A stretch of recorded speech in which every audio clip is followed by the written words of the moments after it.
All right, what's up, Venators?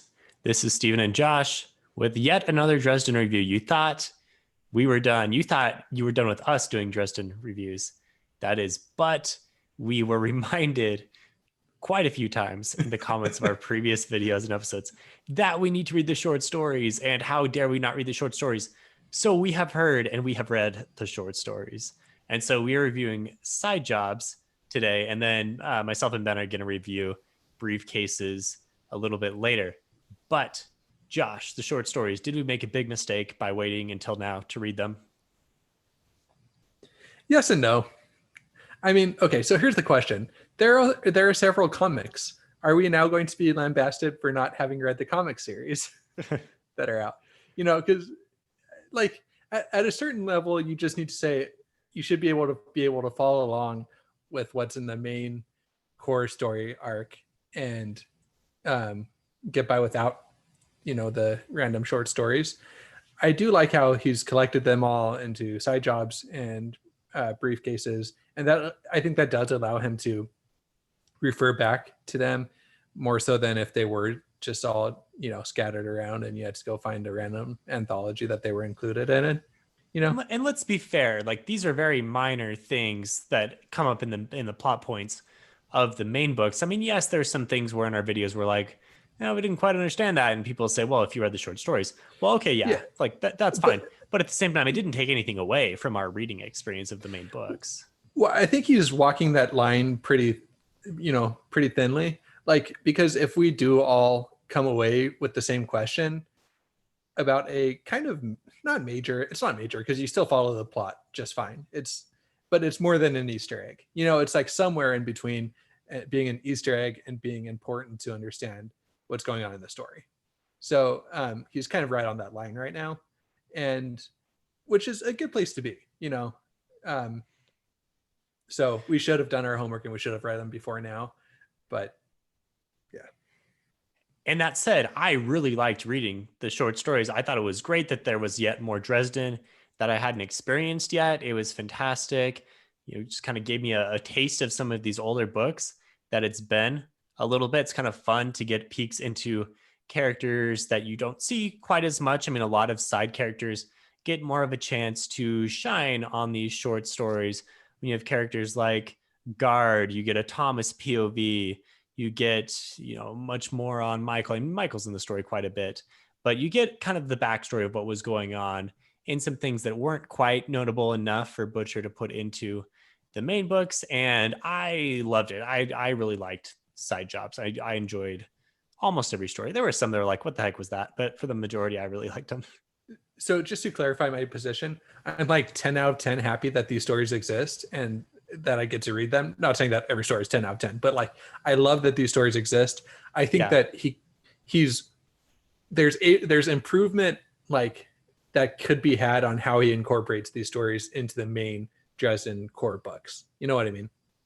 That's where I think that he could be doing a little bit better job of that, but I'm super happy that these stories exist. That's my take on the whole, process of it. Nice. So let's talk. We're going to go through each of them, not each of them, well, maybe the main ones, and just kind of get some main points here. I don't think we're going to do a full plot walkthrough on any of these. And we should clarify that although Side Jobs was published, I believe it was published after changes, it's listed as book 12.5. So, I mean, when you get down to Aftermath, that's post changes.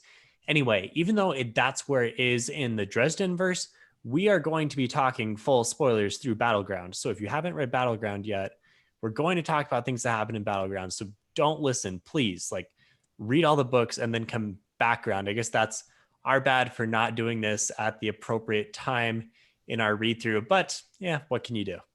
Yeah, but there will be major spoilers for Battleground.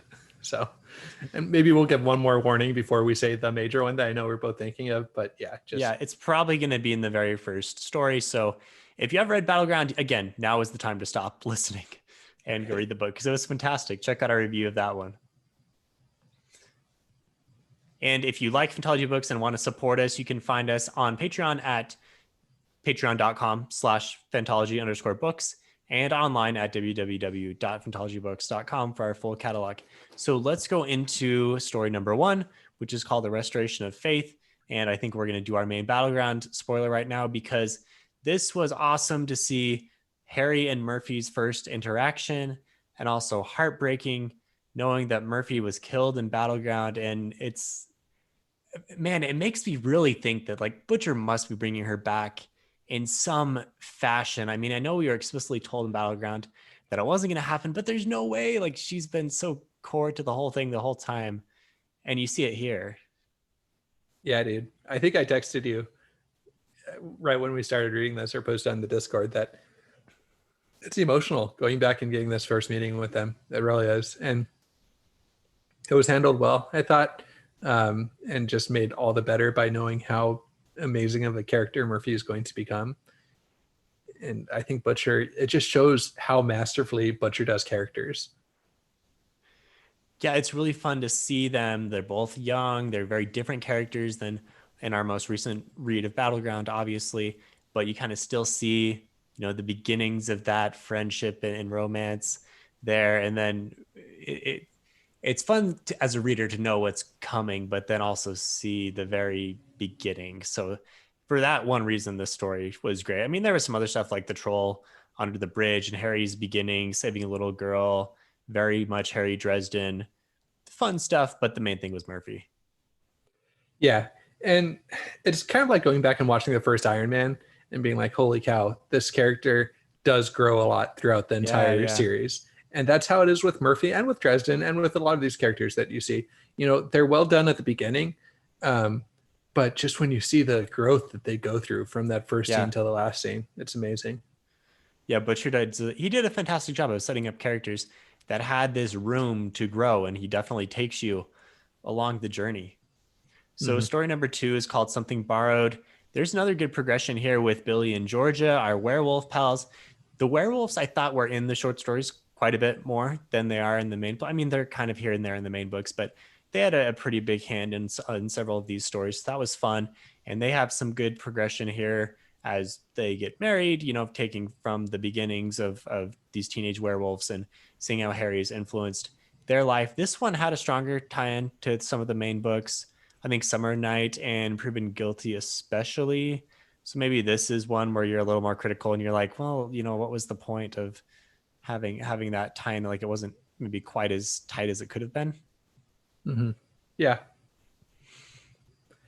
But again, I think that this was really interesting to see that Harry is friends with these people, because I feel like a lot of times in these books, you do get the relationships, and that's what makes these books really great, but you don't get a lot of time to sit and like enjoy it without a bunch of other action going on. And so these short stories, while they are action packed, you get to see, especially at kind of the beginning of them, that Harry likes these people that he's come to associate with. Yeah, they're not just Dresden's tools to be moved around as he tries to unravel the latest mystery. They are his friends, literally, and it makes the what happens to them all the more impactful as the reader. Yeah, I like that. This one also had some good plot here with like the evil stepmother and the sleeping princess and the magical kiss. It's very Dresden. Yeah, kind of a Dresden take on a fairy tale. I liked it. Yeah.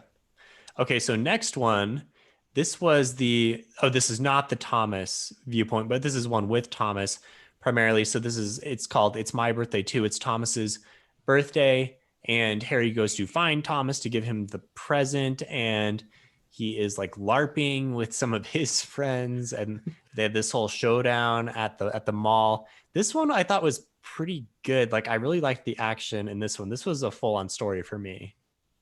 Yeah, I also like that you saw Thomas being a nerd, because so much of Thomas's veneer is that he's just the cool guy. Yeah. And Dresden's the nerd. And, I can't think of another good friendship to compare it to in literature, but. Well, here's a good example. It's like when people figure out that the cool guy, Steven, actually has a fantasy book podcast.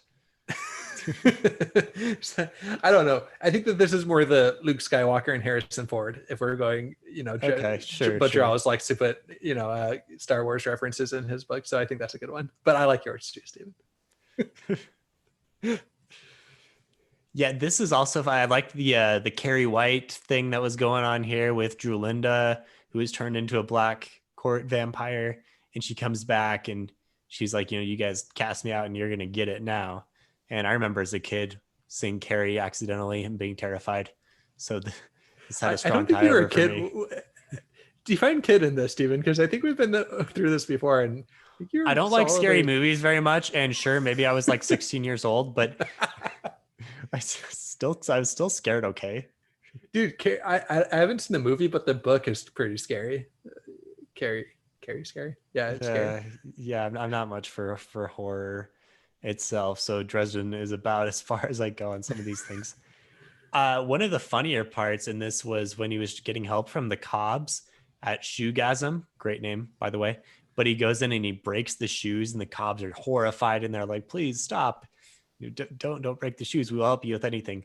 Stuff like that makes Dresden fun, man. Yeah, it does. And then also, there's some good action. You actually saw Harry use some Earth magic, where he uses that gravity spell that crushed the vampire Oh, in half. yeah, Like, dude. he says he has to prepare it more, so he can't use it all that often. But I thought, the short stories was again a way for Butcher to kind of showcase some things that Harry doesn't do as often, and this is one of them. And then the finale where he's got the garlic all mashed up in his mouth and he spits it out in Yeah, their face. That was yeah, great. that was awesome. Oh, I still think I like Toot Toot taking out Dracul with the garlic and Battleground, but this was another cool use of garlic as well. And then at the very end, you have a good relationship moment with Thomas when Harry gives him the Rock'em Sock'em robots, or he says that's what your Yeah, present was going to be. And That- that's kind of sweet. Like it shows, Harry's upbringing and his sensitive side here. I mean that stuff. That cheesiness is why you love Dresden, because it really is pretty cheesy, but it's like cheesy in the most lovable way possible. Well, I don't even know if like that's fairly believable. I think like when I was a kid, I wanted these, and now I've got a brother. Maybe it's cheesy that you would actually give your brother the It's robots. cheesy. If you Yeah, think about okay, two grown men that are usually out slaying literal demons together, giving yeah, okay, it, yeah, yeah. it's but it's lovable. It's wonderful. I'm not criticizing it because it's something where like I hope that I would have the guts to do that. So Okay, next one's called Harrowat, and this is the one with Harry and Guard tracking down the missing bride into Undertown, and there's the whole fight with the Grendelkin, and Mouse is involved, and there's a cool illusion spell, and you get some backstory on Guard and find out she's a Valkyrie. I mean, that's not really hidden per se, but it actually comes out fully here. The story was like, yeah, whatever, but the Grendelkin was kind of cool. yeah, this one was one I find myself tuning out a little bit in because I didn't really feel the stakes in it. Yeah, I just felt like I was like, okay, I'll move through this one. I don't yeah. know. Yeah. Maybe it's because it didn't have really a lot of other characters that I really cared about in it. That's fair. I wasn't super into this one. I did think the use of the runes that Guard was doing was kind of cool. And listeners will have to let us know if she does this elsewhere. I was trying to think if there's another book where you see her do this, but she like snaps the Sunder rune and it, collapses one of the tunnels or something like that. So that type of magic was cool. Like a whole new magic system that Butcher's just throwing in here for Guard. Yeah, that's true. Okay, so next one. This was a weird one. Day Off, where there's like a lot of weird things happening here. Starts with Harry messing up this role-playing game. I think it actually starts with like the point of view of the wizard casting a fireball, and Harry's like, "Well, that's not how a fireball works." And they all get mad at him and tell him he has to buy the beer for messing up the fun, something like that. And then we go into like this thing with the poser kids who are wizards, and then you have these psychic sex mites that are on top of Andy and Kirby that Harry's got to help with. And then Molly's making this potion, and then she appears topless for some reason. And then like Lucio comes in the whole time because Harry's dating her. Lucio comes in at the end because Harry's dating her and walks in on the whole scene. Like this is a weird one. I don't know. Explain this, Josh. I thought this was just funny. Because I think this one was supposed to be in a collection of short stories of horror authors writing comedy. Okay. Yeah, I So mean, it was if you frame funny, it and, like and that, that's a good point that these things are not necessarily purely written to be published just in general. Like there is a point, a theme for them, we'll say. yeah. So if you take that theme of like, let's have horror tropes being turned into like slapstick humor, then I think this one works a little bit more. You know, like little demons investing you that really just turn you on and make you want to go crazy. You know, that's very funny. The potion that's going to destroy the world, just making, you know, the girl go topless. Like these are just kind of horror tropes that are turned into slapstick jokes for this story. And I Yeah, think it worked in as much as the theme allowed it to work, I think. it's possible that I completely missed the point on this one, but for me reading it, I was like, what is going on here I in think this it story? just turned you off because you're a dungeon master when we played D&D, and you're like, get, I could see you getting annoyed if someone wanted to question you too much on something. Yeah. Yeah, I can be a little arrogant in situations like that. Yeah. All right. Next one's backup. This is the Thomas point of view.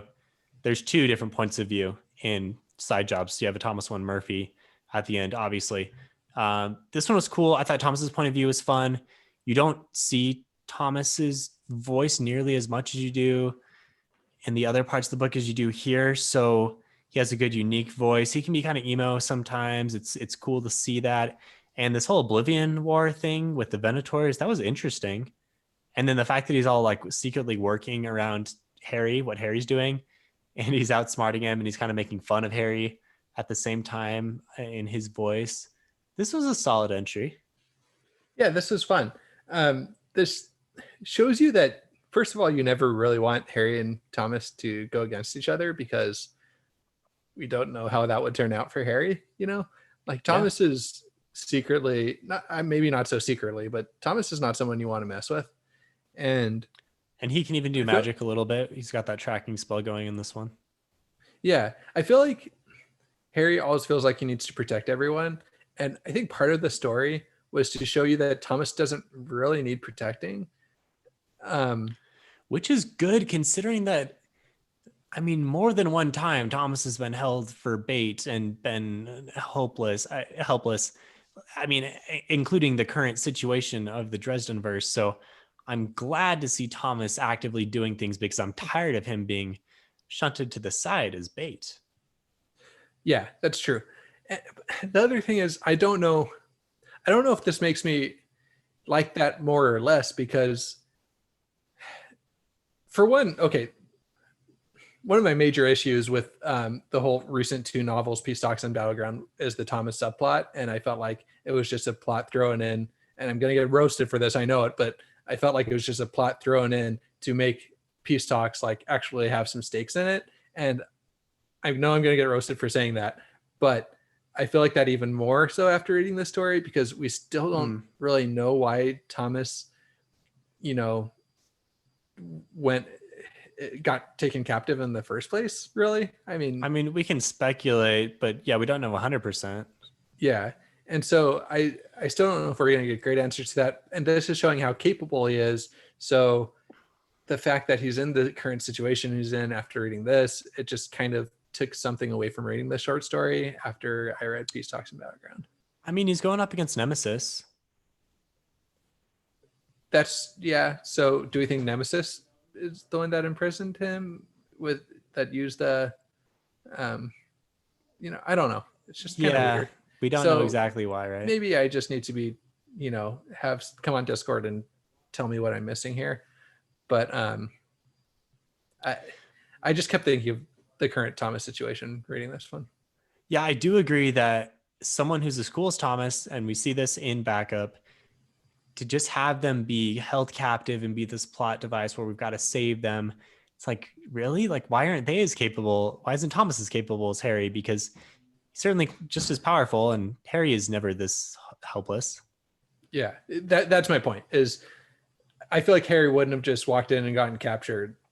I mean, he could, like, you could see Harry getting captured. I think that's one way that he could get, you know, neutralized. But the Yeah. fact is that we don't have a good reason as to how that happened with Thomas, whereas we would need to get one for Harry, and we haven't gotten it yet. So Yeah. that's my thoughts. Yeah. Thomas gets the shaft a little bit. I feel like, I mean, Harry's kind of always the hero. Like, and this one's good because you see that. You see Thomas outsmarting Harry. Harry's like, he makes fun of him. Oh, Harry's, doing his spell and his fake Latin in his booming voice, and I'm sneaking around and I'm going to take the book. And Harry has no idea what's really at stake here. So Yeah, yeah, you, that you was get great. clever moments. You get fun moments during this story that I did enjoy. But yeah. Okay, so my favorite story from this one from Side Jobs was The Warrior, the Michael and the Carpenters story after Small Favor, right? So after Michael's been crippled. And I liked this one because of all the small moments, especially the end when Uriel comes in and tells Harry about all the small things he did in the course of the story, making a difference. And one of the themes of Dresden, of course, is the fact, this good versus evil battle that's going on, and the decisions that Harry makes, and where does he align, where does he fall on the whole moral scale. And this was great for that because Harry's always kind of doubting himself, and there are a lot of really good messages in The Warrior. I liked this one a lot. Man, there are so many good short stories in this one. I agree with you. Like going back and talking about all of them, it makes me realize how many great ones there are. But yeah, I love Michael. He's one of my favorite characters in the Dresdenverse. I'm sad he's not in the stories as prevalently anymore, although I understand it, Yeah. Um, and this was just a great one. You see a dad, like, if anything could push Michael to the edge, it's seeing his daughter hurt. And Mm-hmm. that was so believable to me. Mm-hmm. Like, I obviously, after reading it, that Michael didn't kill somebody that was helpless. But But he was like going that direction, going, like he was kind of going with bad intentions. yeah, oh yeah, Yeah, I mean, we just talked about The Boys, so no spoilers for season 2 of The Boys, but there's kind of a similar scene at the end of season 2 with the oh yeah. with a adult father type figure going at someone with some death in their eyes. But even connecting it back to Dresden though, after Harry sees what's his face, the cop that killed Murphy, like Rudolph. Rudolph, it makes it a lot more understandable that he would kill him. And even when you have a Knight of the Cross, albeit maybe a retired Knight of the Cross, but Yeah. I mean, bottom line is there wasn't anything drastically bad done to his daughter. It was scary and traumatizing for sure. I'm not arguing that, but like, didn't kill her, right? And now Harry's seen the love of his life killed. It certainly Mm-hmm. reframes that scene in Battleground. Wish Harry would have just done him. Like, let's get rid of Rudolph here already.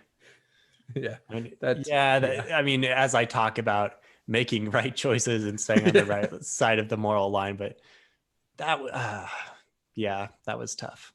Still yeah. not okay with that.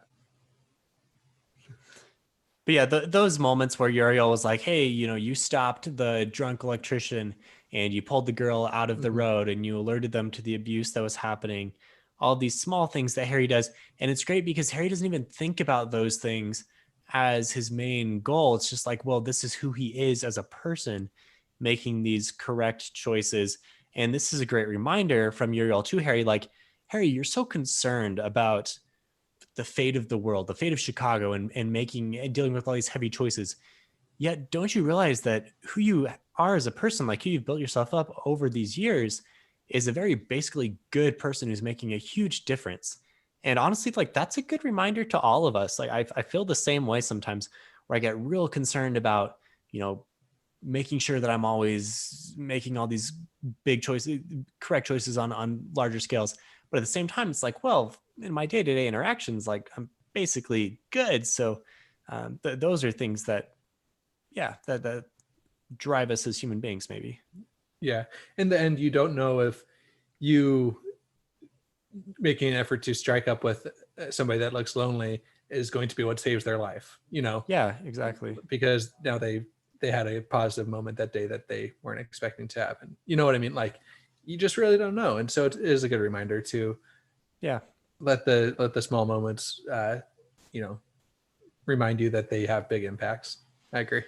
Yeah, I love that idea. And I love that Butcher was, I think, inspired by some neighbors of his who came to him and said, like, hey, you helped us out in a way that he didn't even recognize at all at the time. And so that kind of got him thinking about this idea. That's cool.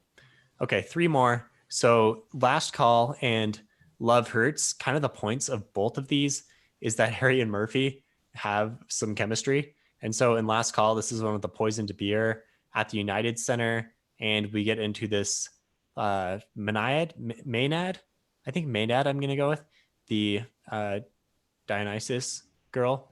And Murphy are like getting it on. And then because of the poisoned beer, again, we have this magical sex drive thing.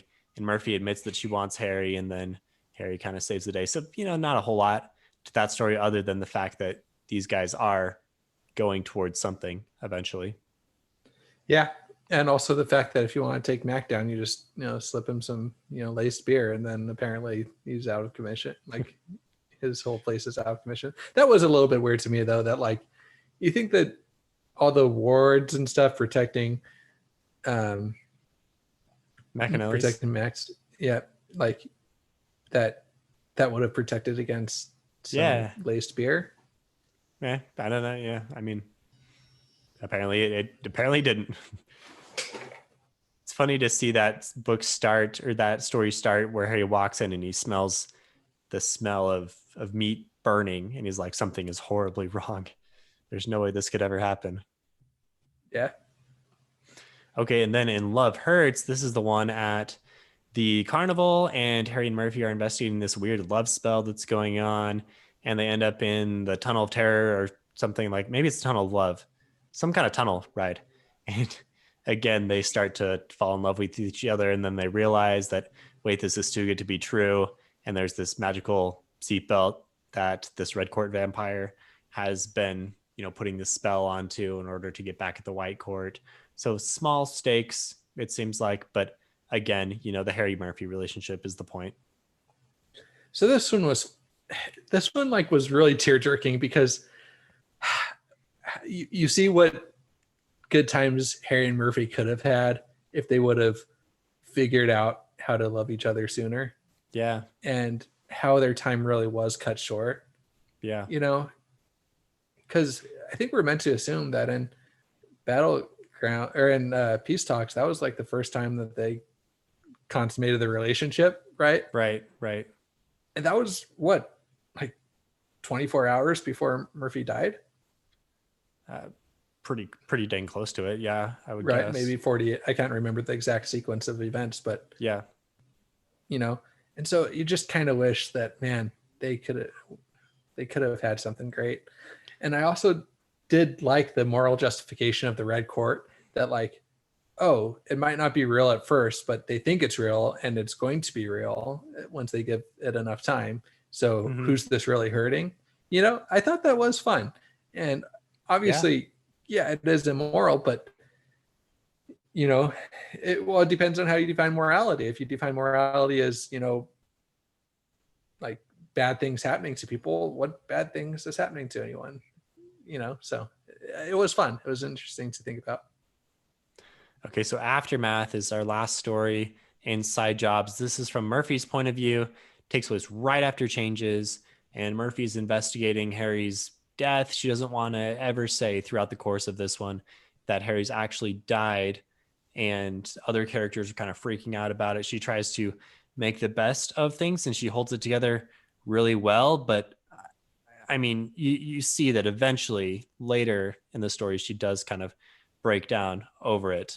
Although, she's very strong woman, very strong character, and she's able to deal with Dresden's death and come back really well. But anyway, like, how'd you like Murphy's voice, actually hearing from Murphy directly, Josh? I really liked it. This one was, I think, my favorite short story. There were a few things, like the whole Martian bit was overplayed. I thought, it was funny at first, but then he spoke Martian for blah, blah, like blah. The grunting and yeah. Like it was funny at first, but it was just overplayed, I thought. Real quick point of clarification. Did we know that Dresden was back when this was published, or was this still like Dresden was dead? Like, I don't know exactly when these were published. I mean, I he probably said something about it at the beginning. Every story started with a little intro. I can't remember. So let us know on Discord what that Yeah, actually was. because that changes the framing a little bit. Like I think everyone obviously knew that Dresden would be coming back in some way. First of all, Yeah. because it's written first person, right? So we still have to figure out how that all comes together. Like as he's sitting Right. down at a desk writing these, there's still that kind of first person mystery going on. Second, because there are more books planned, and that's not a secret, you know. Right. So I thought it was a little bit like, oh well, there's no body, you know, so we know Yeah. he's coming back. That last line at the end, you know. Um, If there's not a body, they are not dead. That's our phantology guarantee for any fantasy book. No yeah, body, no death. yeah. Um, but I did love seeing Karen go kick butt. Like she just went and you know she went in with her smarts and her uh, martial arts and took down like a whole child Yeah, trafficking yeah, she took magic down the whole trafficking Fomor syndicate. trafficking ring pretty much on her own with Yeah, like no how extra magical abilities. that was so awesome. And I'm so glad we got this story because it was great to see it. And it's really plot important with the whole Fomor coming in and then her kind of like assembling the Chicago Guardians, if you will, with taking on like Will as her lieutenant and then seeing Marcone and like where he was at with the whole thing. And I thought there was a lot of really important things that I wish I had probably known when starting to Exactly. read Ghost Story. Yeah. Well, and my other thing is one of my kind of criticisms was I never felt like the Fomor were a huge threat when I started reading Yeah. Battleground and Peace Talks, and so I feel Right. like if I would have had read the story, I would have understood the threat a little bit more. And I did like how this was foreshadowing that threat, and so this story I think was my favorite story out of the bunch. Okay, so that's a wrap for our story recap. Let's do our worst of the best segment. So, Michael and Kate, take it away. Okay, thanks. Thanks, guys. And as they say that, quick reminder that Photology is supporting booksforprisoners.net, which is a charity, a nonprofit that is dedicated to getting books into the hands of incarcerated individuals to help with rates of recidivism. So check that out for sure. So, Josh, what was your worst of the best moment from Side Jobs? My worst of the best, I think, had to be. I know I just mentioned it, but the over the top um, way that Jim Butcher handled Karen Murphy's like explanation of grunting and talk and Martian talk. Okay. And I know I just talked about it, so I'm sorry I'm not bringing something new to the table, but that just stuck out of like my favorite, my by far my least favorite part of my favorite story. I thought it was funny at first, but it's like Yeah. I don't need to keep hearing this, you know. Okay, so I promise we didn't plan on this, but I'm actually going to double down on Ooh, your opinion and give you a little bit more here. So, yeah, my worst of the best was actually Murphy's voice that Aftermath was written in. I thought it was the best because we got a story from Murphy. It was a great story. Her character was great, but just the voice that was presented here, it didn't seem all that different to Dresden for me. And this may be an unpopular opinion, but look, like this is just a purely a writing criticism here. And I feel like it was just as if Dresden was still writing the story, but Murphy was driving the ship. I don't know. It was just, it wasn't all that different. It felt like Harry still, except for the fact that, like you say, we were reminded over and over that she was a woman dealing with these Martian men and she was undersized and taking on the world, etc. And so it was great getting Karen's character, but at the same time, it was like she didn't sound different than Harry. And Thomas did. Thomas had a really good, unique voice. So this was strange to me that we didn't get a little bit more distinction, I guess, in the yeah. writing. I don't know. It was weird, but let me know if I'm way Yeah. off. You didn't really get to feel like you got to know Murphy a lot better from getting a 100 pages in her shoes. Yeah, that's a good way to put it, because I feel like after reading Backup, I know Thomas better, but I don't know Murphy any better. And maybe that's because I already know her super well and she is a great character. So there's a positive to be said there, but like maybe there could have been a little more. Yeah, I Yeah. agree. All right. Thanks for listening. We are going to cover briefcases fairly soon, and then we're going to do a Dresden tier list where we take all 17 books and stack them up S to F or however we want to rank our tiers. But I'm excited to do that. So thanks for tuning into another Phantology episode, and we'll see everyone next time.